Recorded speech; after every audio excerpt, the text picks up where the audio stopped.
Hi everyone, it's Pocket here with another game face. Now this week I do have quite a bit of news. Some of it's relatively new, some of it not so much because it was announced at PAX, but it's still stuff that I want to cover. I actually have been so busy with PAX and with Guild Wars 2 releasing and with PlanetSide 2's NDA dropping that I haven't really paid attention that much, but there are some things that I did catch on to, so let's start that right now. So the first thing is Natural Selection 2 has gone up for pre-order. The beta is officially down and you can pre-order the game. Now the cool thing about this is it is actually in the top 5 for overall top sellers on Steam right now, and it is #1 for indie games. And that's like a huge feat for an indie game to actually get in the top 5, and so congratulations to you guys. They're amazing people. MMORPG actually has an interview that I did with them, and sure, the audio is a little off, but it's a good interview, so you should go check that out. It's on the site and on their YouTube, youtube.com/mmorpgcom. Yeah.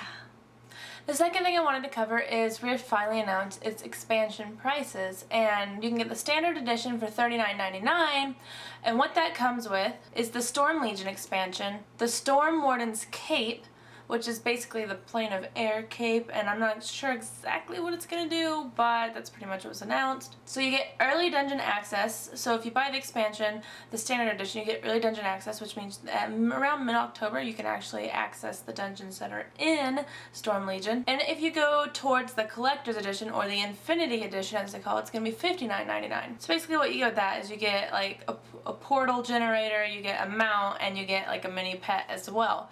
And so the prices are pretty standard for an expansion coming out for a major MMO, and I'm not really surprised by them, but I was reading comments on them and I was actually surprised by the comments that were complaining about how much it cost to buy this expansion. Now I guess most of the comments were pertaining to this is a $15 a month game anyway, why does it cost so much? And maybe I could sort of see what they're kind of saying. However, I'm left to believe that no matter the game, whether it was free to play or not, it would cost probably around this much for an expansion, and the fact that it's still sub-based, well, it's obviously doing well enough that it can stay sub-based, and whether it goes freemium or not in the future, well, that's up to, I guess, how well this expansion does. But there's a lot of amazing things coming out in the expansion, that some of which I got to check out at PAX, and like the housing, or the dimensions that are coming, and just other things that are coming to the game that look pretty amazing.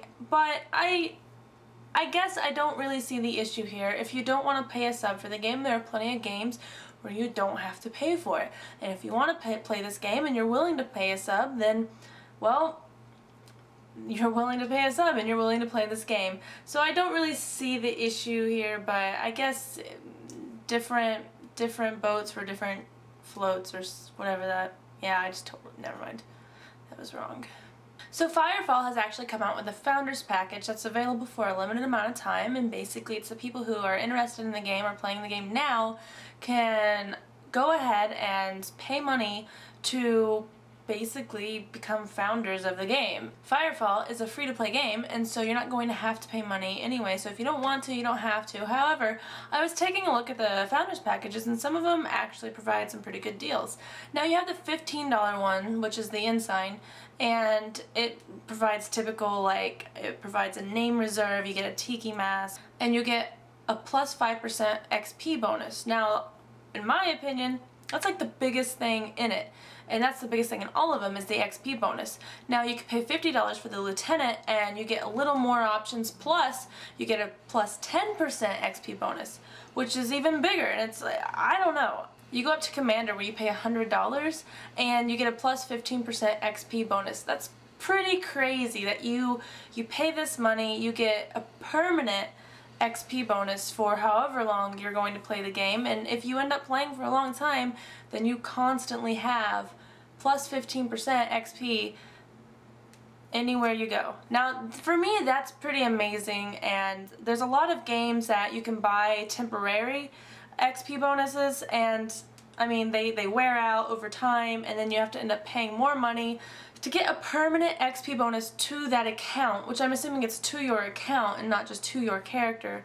Then that's really big, and in my opinion, for someone who knows that they're going to play the game, like they want to play for fun or competitively because they're getting into esports, that would be a big deal, and that would be something for me that would be worth buying. Not to mention the other stuff that comes with it, like the cool tiki mask, because I'm a collector of things like that as well. So one last thing is that there's been some WarZ footage, not only on their Facebook, but from game trailers as well, which is also on their Facebook, and it basically provides footage from the alpha. Now, there's been like nighttime photos and daytime photos and photos of the zombies and shooting and just stuff like that, the vehicles and places you can explore, and it's been pretty interesting to see. And there's a huge variation in the way the zombies look and the way the characters look, and the alpha footage is quite interesting. Now, you know, of course, someone that's watching it has to keep in mind this is alpha, and alpha means the game's not done means alpha.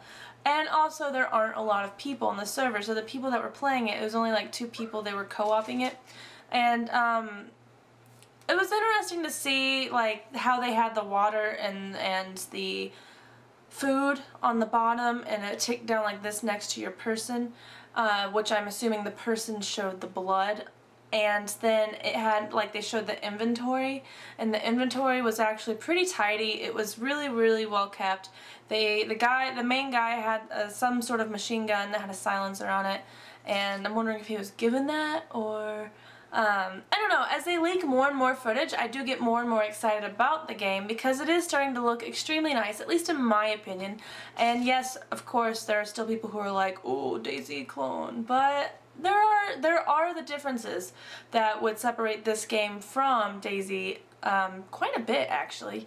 And even some of, like, the one thing I think from the footage that I didn't like is that when he would go down to pick up an object, he would select it, like, all objects seem to have a highlight. And now I'm wondering if you're on hardcore, if it would have a highlight or if that highlight would be turned off and you'd have to find items without the highlight, because the highlight seems so obvious. It seems like something from Left 4 Dead. I can't wait to get into the beta or something. I really want to try this game for myself, and yeah.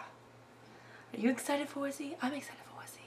I'm excited to kill zombies. I'm always excited to kill zombies. Anyway, so that's it for this week. I hope you liked this game face. Be sure to thumbs up if you did, and follow mmorpgcom, and you can follow me on Twitter at pokket P-O-K-K-E-T says.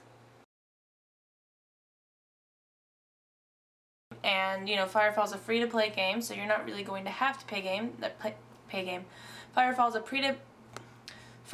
is a free-to-play game, and so you're not going to have to pay money anyway, so if you don't want to,